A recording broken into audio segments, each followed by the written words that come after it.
Baik, selamat malam semuanya adik-adik mahasiswa. Jadi untuk pertemuan keempat kali ini kita akan belajar melalui video materi. Apa yang kita pelajari hari ini? Yang kita akan pelajari hari ini ada 3 bagian utama. Jadi ada bangunan irigasi, kemudian standar nama jaringan irigasi, kemudian yang terakhir adalah definisi mengenai daerah-daerah irigasi. Jadi ada 3 pokok bahasan yang akan kita bahas pada pertemuan kali ini. Oke, jadi yang pertama kita harus mengenal bangunan irigasi. Salah satunya adalah bangunan-bangunan utama yang ada di dalamnya.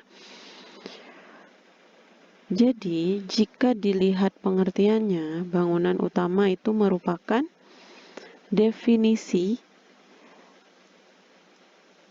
sebagai komplek bangunan yang direncanakan di dan sepanjang sungai atau aliran air.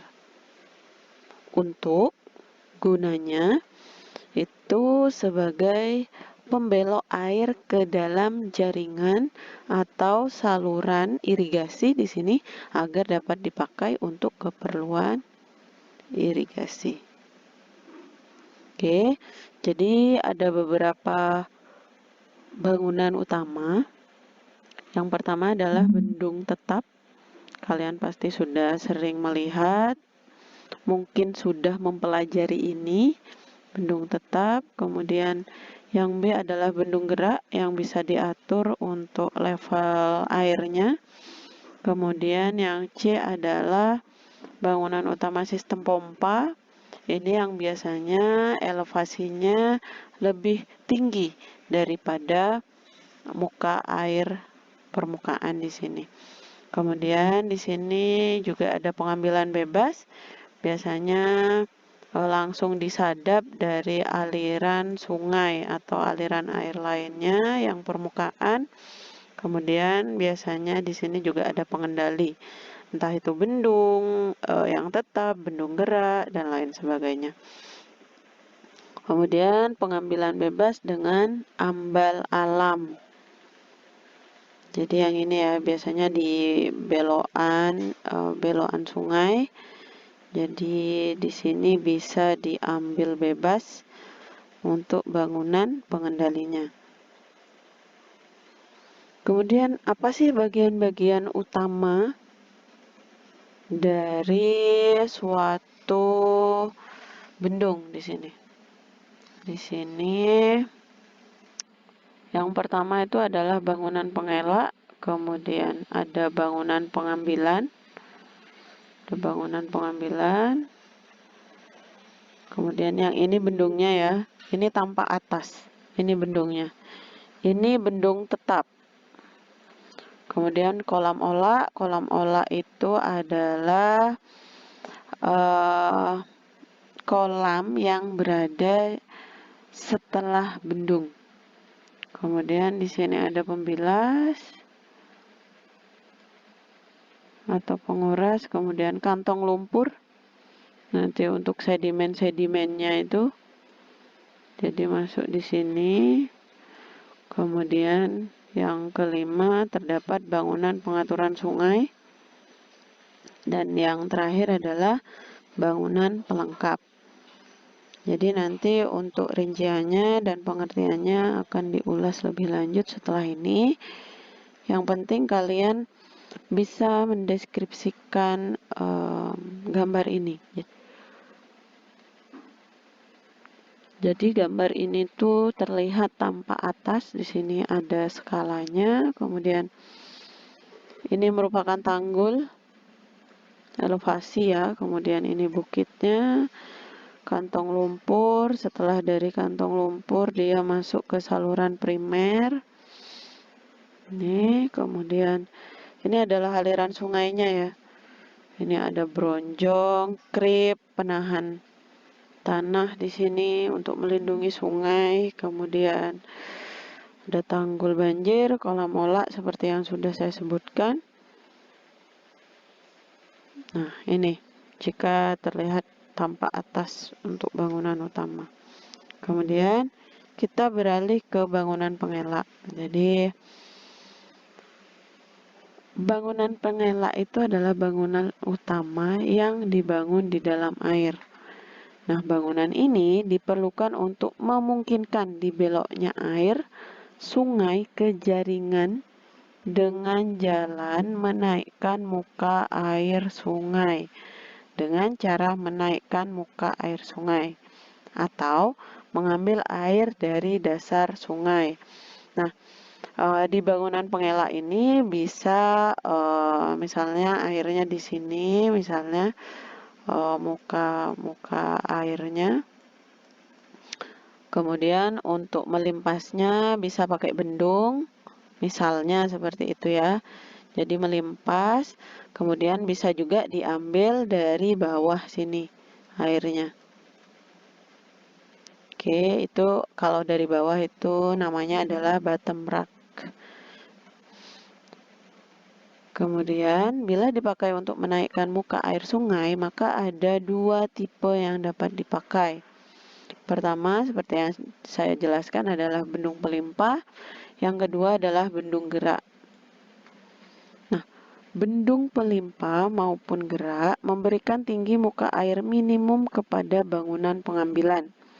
Jadi, yang melimpas itu yang dialirkan gitu ya. Yang tidak melimpas itu berarti yang akan tertahan sebelum bendung. Kemudian, bendung gerak merupakan pintu dan dibuka selama terjadi aliran besar atau banjir. Nah, seperti yang tadi ya, bendung gerak jadi bisa digerakkan sesuai dengan elevasinya. Sedangkan bendung pelimpah adalah melintang pada sungai yang merupakan penghalang selama terjadi banjir dan dapat menyebabkan genangan luas di daerah hulu sungai. Nah, ini kalau tidak melimpas itu berarti tertahan sehingga nanti terdapat genangan luas di daerah hulu. Jadi yang dimaksud hulu itu ini misal alirannya, kemudian ini bendungnya. Nah, misalnya airnya banyak tapi tidak melimpas, jadinya tergenang secara luas di hulu. Nah, kalau dia melimpas, gini ya, kalau dia melimpas, itu berarti mengalir ke arah hilir.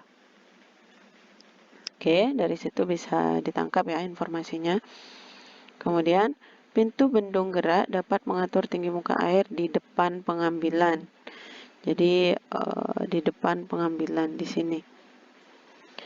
Di Indonesia sudah mulai diterapkan bendung gerak dengan karet yang disebut bendung karet atau bendung kembang kempis. Jadi untuk bendung gerak itu sudah ada yang namanya bendung karet atau bendung kembang kempis. Jadi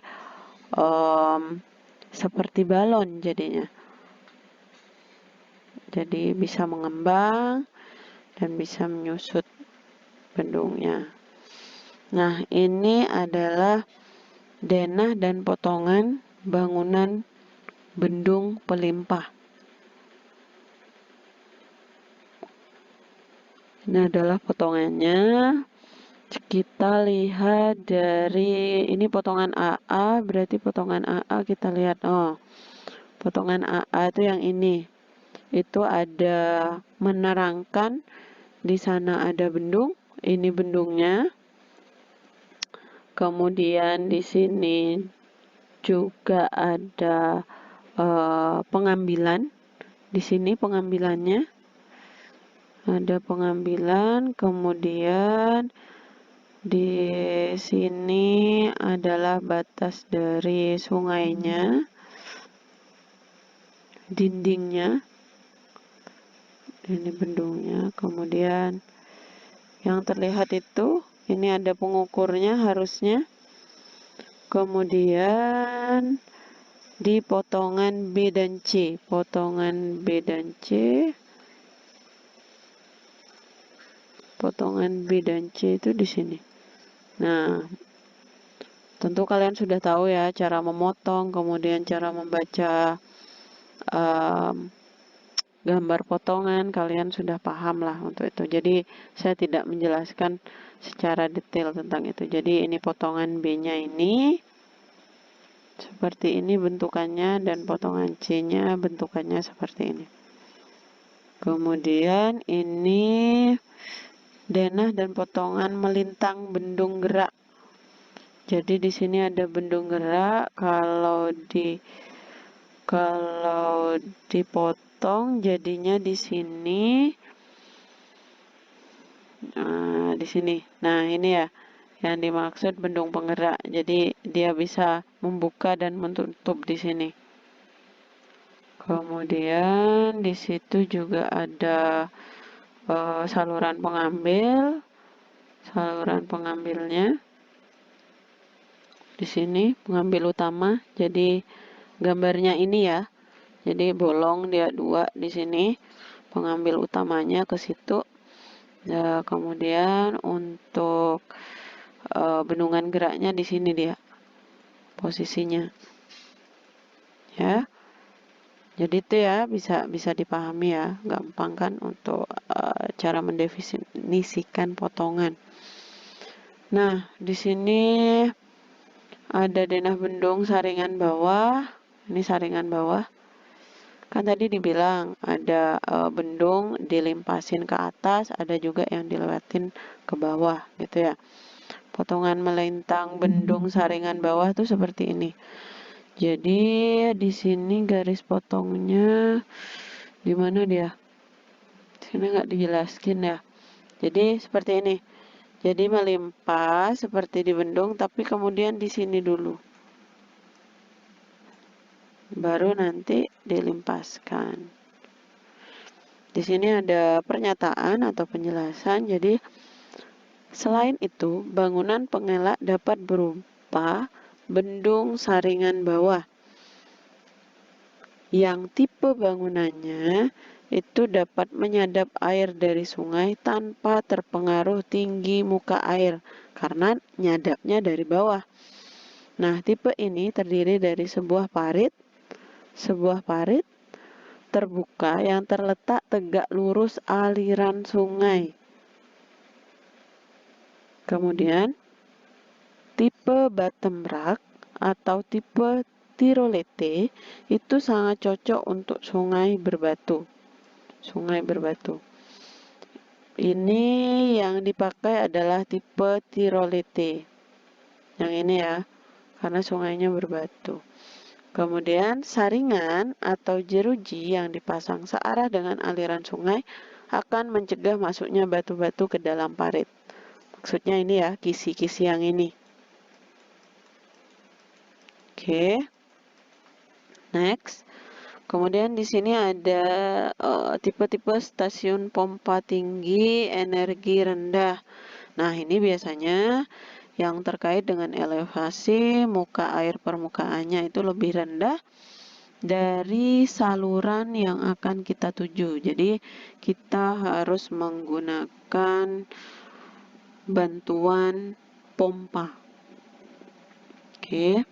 Jadi dijelaskan di sini untuk keperluan irigasi bukanlah selalu merupakan keharusan untuk meninggikan muka air.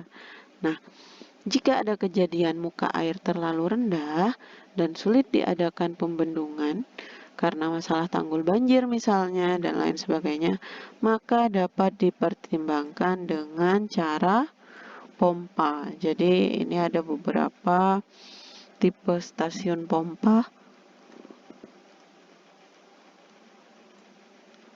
Kalau ini aliran muka airnya di sini, kemudian pompanya bekerja seperti ini.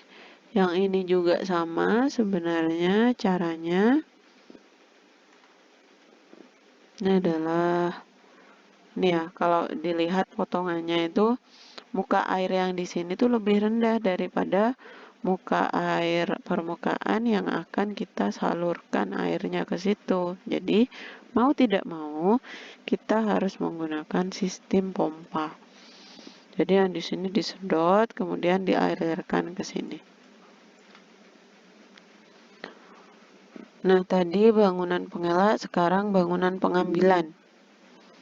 Nah, kalau didefinisikan, bangunan pengambilan itu adalah bangunan berupa pintu air Jadi air dibelokkan dari sungai melalui bangunan ini.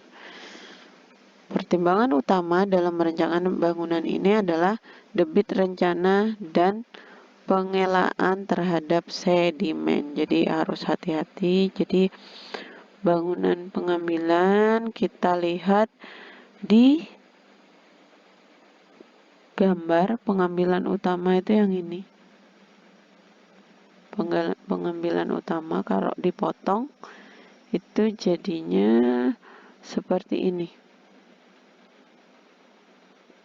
Ya, pengambilan utama. Oh, ini pintu pengambilan itu ada 1, 2, 3.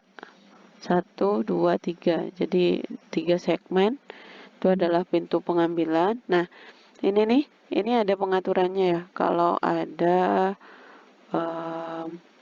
lambang-lambang seperti ini. Kemudian potongan B sama C. Kalau B itu ke sana berarti yang kelihatannya di sana itu pengambilannya ada 2 di situ kelihatan bendungnya juga. Kemudian yang C itu baru bendungnya. Kalau yang B ketemu mercu wajah dan bangunan atau pintu pengambilnya. Oke, tadi sudah bangunan pengambilan, sekarang bangunan pembilas atau penguras. Biasanya ini terkait dengan sedimen ya. Jadi coba kita lihat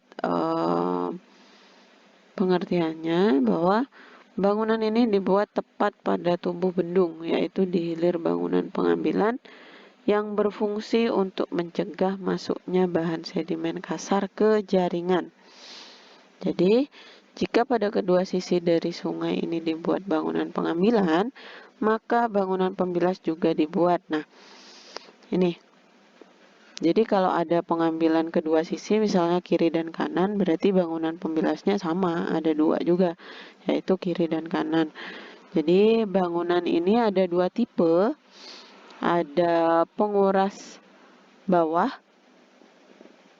yang dikenal dengan underslice. Itu adalah plat beton mendatar di depan dan setinggi ambang pengambilan di antara pintu pengambilan dan pintu penguras atau pilar. Kemudian pintu penguras yang kedua itu dibangun sebagai terusan dari tubuh bendung di dekat dan di sebelah hilir ambang pengambilan. Tingginya pintu penguras sama dengan tinggi bendung sehingga dapat dilimpasi air banjir di atasnya. Jadi kita lihat dengan gambar pembilas bawah itu seperti ini. Itu ke saluran primer ya. Jadi diambil pembilas bawah itu seperti ini. Ini untuk skot balok. Pembilas bawahnya ini. Ini masuk, ini kan airnya ya. Pembilas bawahnya ke sini deh. 2 pintu bilas. Ada di sini 2 pintu kanan dan kiri. Oke, bisa dilihat ya potongannya. Ini potongan A, kemudian potongan B.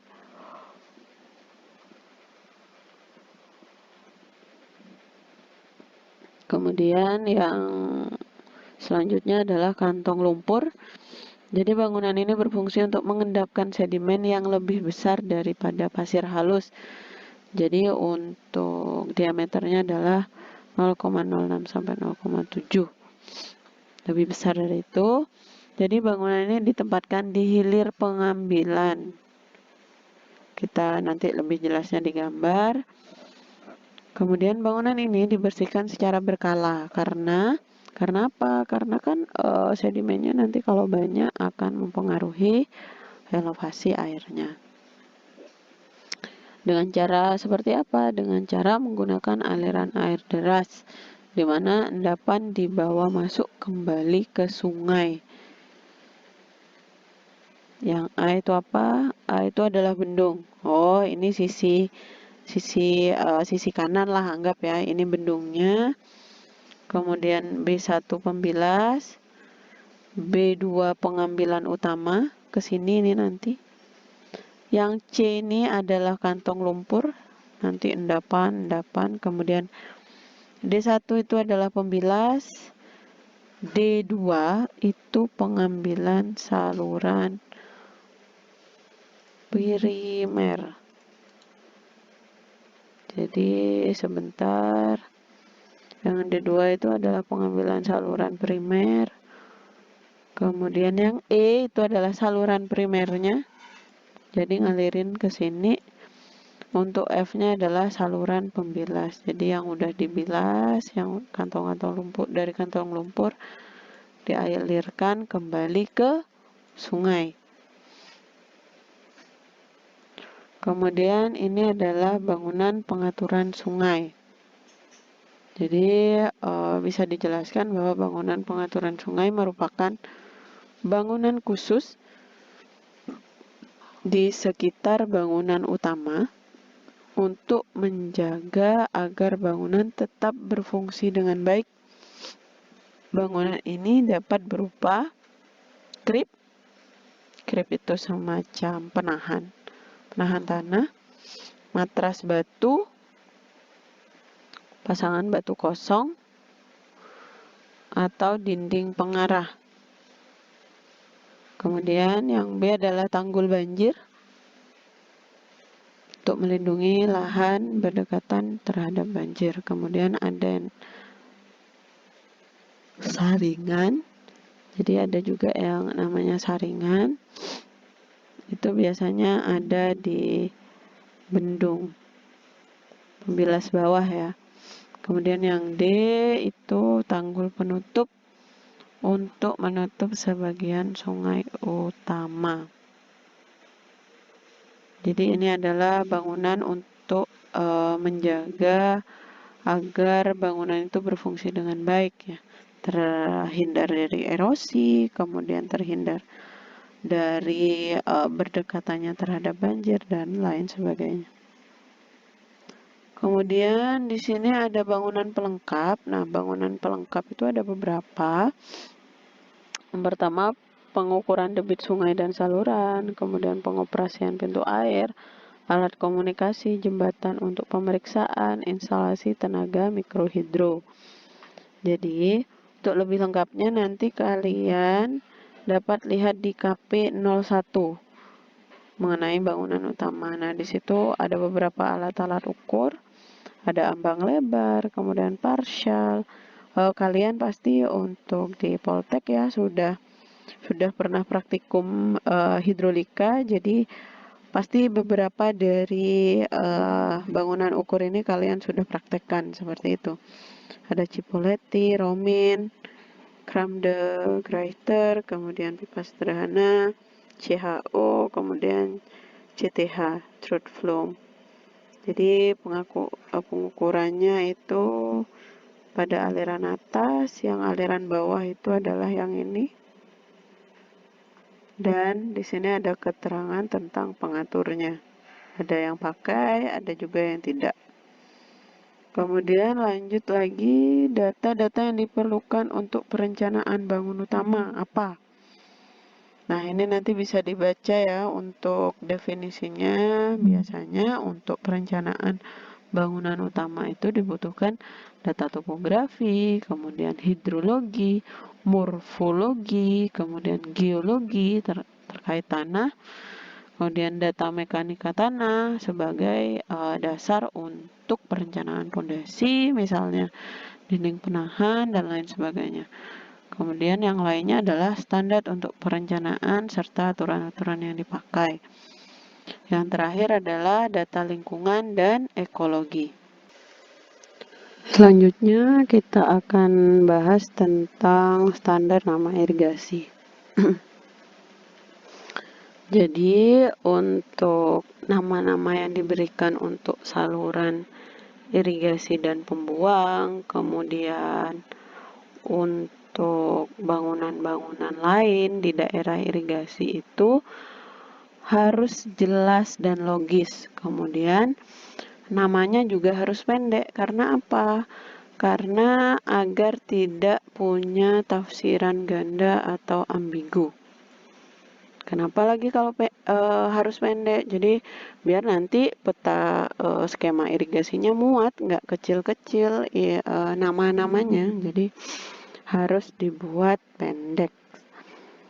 Nah, nama-nama ini harus dipilih dan dibuat sedemikian rupa sehingga jika dibuat bangunan baru, itu tidak perlu mengubah semua nama yang sudah ada. Oke. Kemudian daerah irigasi. Biasanya kalau kalian sebenarnya sudah pernah menempuh mata kuliah irigasi, mungkin sebelumnya kalian pasti pernah mendengar skema daerah irigasi dan lain-lain dan sejenisnya lah. Jadi untuk daerah irigasi ini dapat diberi nama sesuai dengan nama daerah setempat atau desa penting di daerah itu. Nah, biasanya terletak dekat dengan jaringan bangunan utama atau sungai. Yang pastinya untuk keperluan irigasi, misalnya untuk daerah irigasi Jatiluhur atau daerah irigasi Cikoncang. Kalau di Bali itu daerah irigasinya banyak ya. Tukat Os, Tukat Ayung, Tukat Badung, daerah irigasi di Tabanan sana juga ada. Kemudian apabila ada 2 pengambilan atau lebih, maka daerah irigasi tersebut sebaiknya diberi nama sesuai dengan desa-desa yang ada di situ atau desa yang terkenal. Misalnya nih, untuk daerah irigasi Bendung Elak Cikoncang itu melayani daerah irigasi Cikoncang seperti itu. Nah, ini adalah contoh dari standar sistem tata nama skema irigasi. Jadi di sini ada bangunan sadap. Nih. Bangunan bagi dengan pintu sadap itu beda lagi. Bangunan bagi dengan pintu sadap beda lagi. Bangunan sadap beda lagi ya. Jadi yang ini bangunan bagi dengan sadap, yang ini oke. Ini bangunan bagi sadap. Kemudian yang ini pembagi, yang ini sadap sesuai dengan legenda yang ada di sini. Oke. Kemudian dijelaskan bahwa ini adalah jaringan irigasi primer. Nah, saluran primernya itu yang Makawa di sini.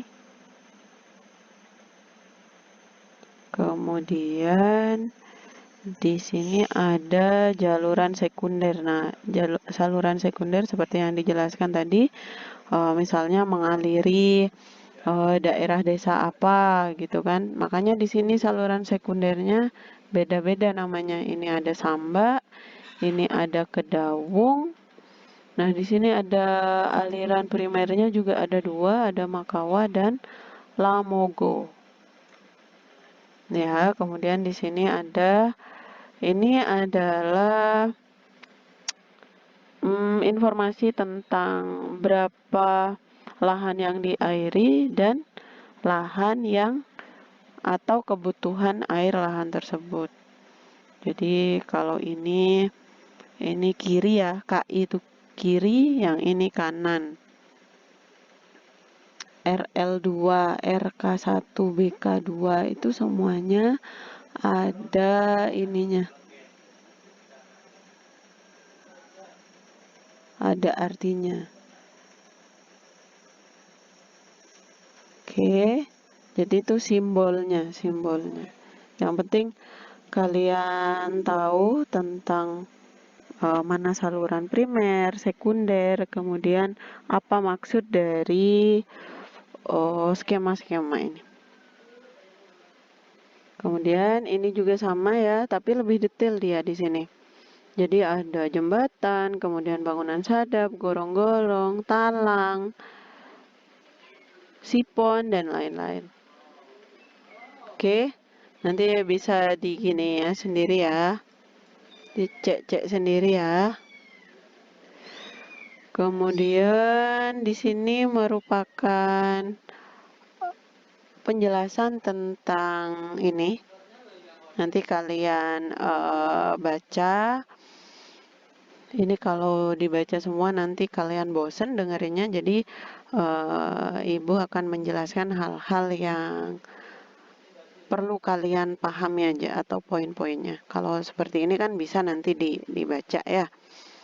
Kemudian di sini tadi ada primer, sekunder, sekarang tersier. Nah, saluran tersier itu seperti ini. Nah, ini A, B, C, D. Jadi keterangan-keterangannya bisa kalian baca nanti. A itu apa, T itu apa, C itu apa, dan lain sebagainya. Jadi di sini udah ada ya. Jadi T itu box tersier, kemudian peta kuarter, box kuarter, dan lain sebagainya.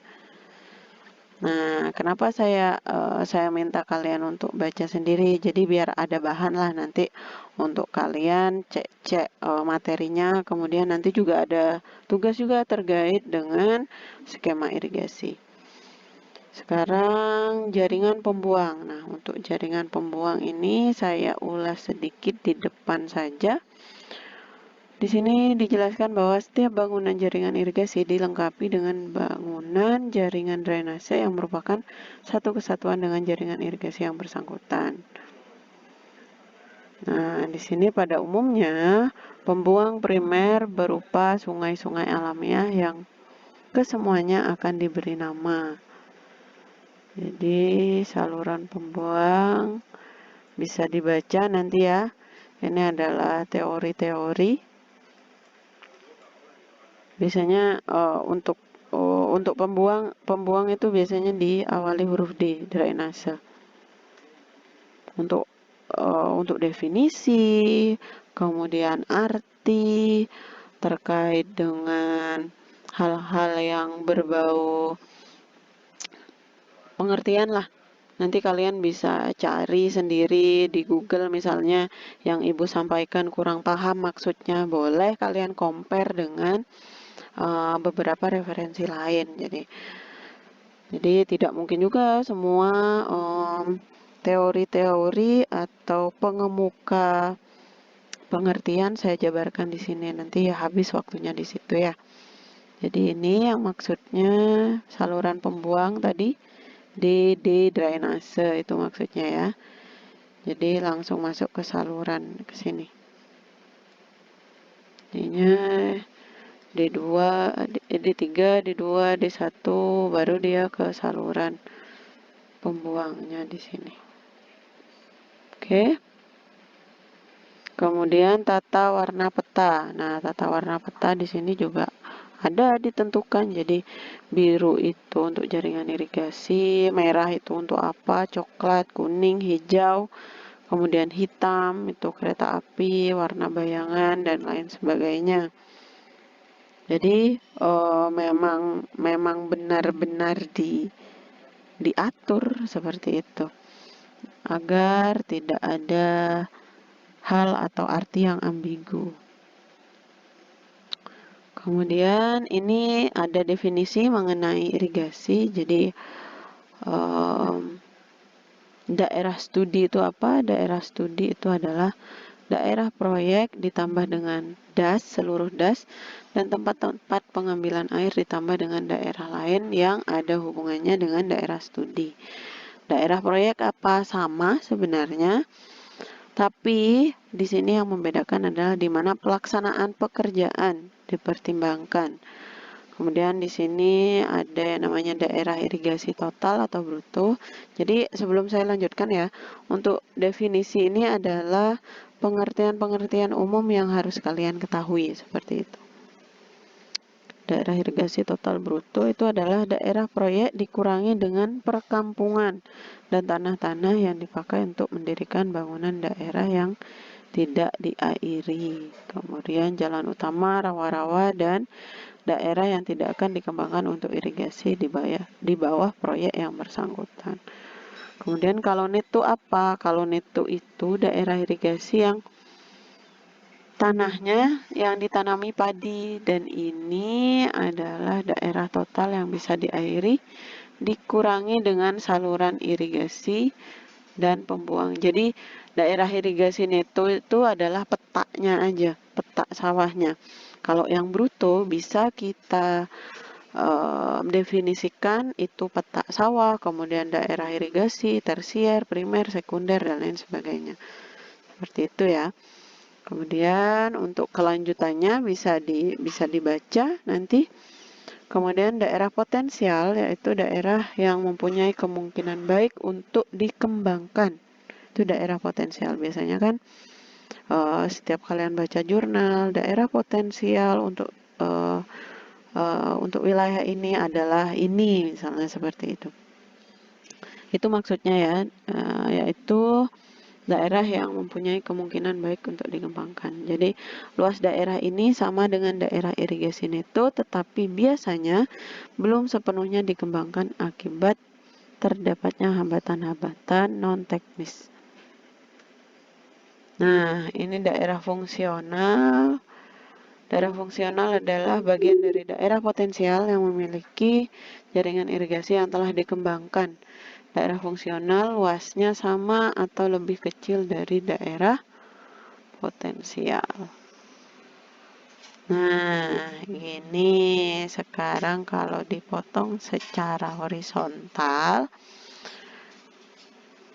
kalau di iniin daerah proyek ini ada desa, ada jalan primer, kemudian daerah yang tak bisa diairi, seperti itu ya. Definisinya. Kemudian ini ada jalan primer, kemudian ini saluran plus pembuang primer dan sekunder plus jalan petani. Ini jalan petani, ini saluran pembuangnya sekaligus drainase, seperti itu ya. Kemudian di sini ada saluran tersier dan kuarter. Ini tanggul jalan setapak. Oke, ini luas bersih yang bisa diairi. Dari sini dia. Ini tidak diterangkan saluran primernya ya, mungkin ada di sebelah sana. Jadi ini luas total yang bisa diairi. Jadi kalau diilustrasikan akan menjadi seperti ini. Mungkin itu saja untuk hari ini terkait dengan pertanyaan, kemudian diskusi dan lain hal. Bisa di chat grup GCR dan atau di deskripsi video ini ya. Jadi terima kasih atas atensinya, terima kasih atas waktu yang sudah diluangkan hari ini. Sampai ketemu minggu depan.